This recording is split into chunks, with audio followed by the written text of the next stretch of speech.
Je suppose que vous n'avez rien compris à l'ouverture des frontières cette semaine. Avec la Belgique qui ouvre, la France qui ouvre pas, les Pays-Bas mais tu peux pas les manger. Ça va encore être une fois un gros bordel si on laisse chaque gouvernement décider. Ursula, qui est la présidente de la CE, m'a demandé si je pouvais m'en occuper.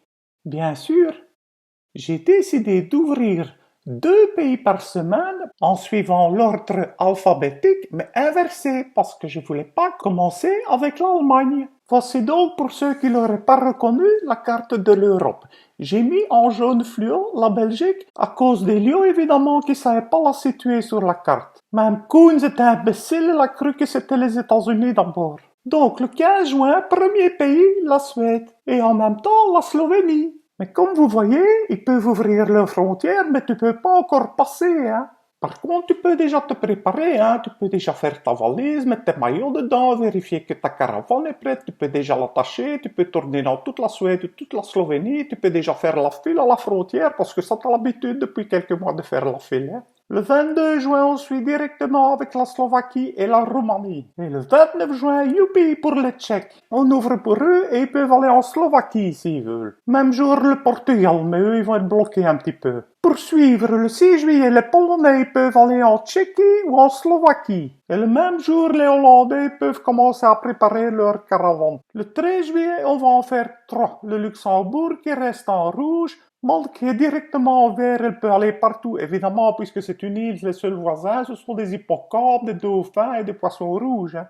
Et aussi ouverture de la frontière entre la Lituanie et la Pologne. Le 20 juillet, ouverture des frontières lettonnes, ce qui fait que la Lituanie peut aller en Lettonie, peut aller en Pologne, tout est ouvert pour elle. Et le même jour, les Italiens peuvent aller en Slovénie. Le 27 juillet, c'est l'Irlande qui passe au vert, évidemment, puisque c'est aussi une île. Mais eux, leurs voisins, c'est pas des hippocampes et des poissons rouges, hein. C'est plutôt merlan, morue et cachalot. Et le même jour, ouverture des frontières en Hongrie. Donc tous ces pays de l'Est peuvent se préparer pour leur trafic de voitures. Le 3 août, on ouvre les frontières grecques, ce qui fait que ceux de Zakynthos peuvent aller à Mykonos, à Rhodes, à Athènes, ils peuvent aller où ils veulent, mais dans leur pays. Le même jour, nos voisins français peuvent ou aller chercher de l'essence au Luxembourg, ou alors partir vers l'Italie pour aller en vacances vers l'Europe de l'Est. Le 10 août, tout le nord est dégagé, avec l'ouverture de la Finlande et de l'Estonie.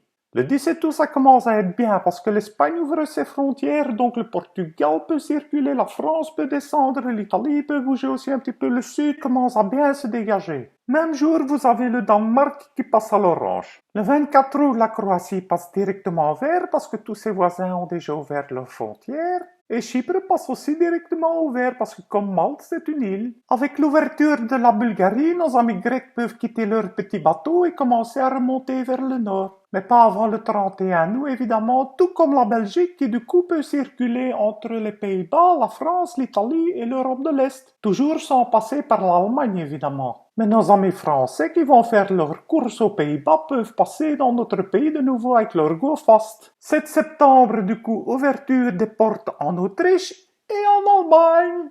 Donc, évidemment, libre circulation dans toute l'Europe à partir du 7 septembre. Et voilà, j'espère que ça a été clair pour vous parce que Ursula que l'a accepté. Vous avez donc bien compris que pour les vacances à l'étranger, ce sera pas pour cette année. Et voilà, merci Maggie, merci l'Europe.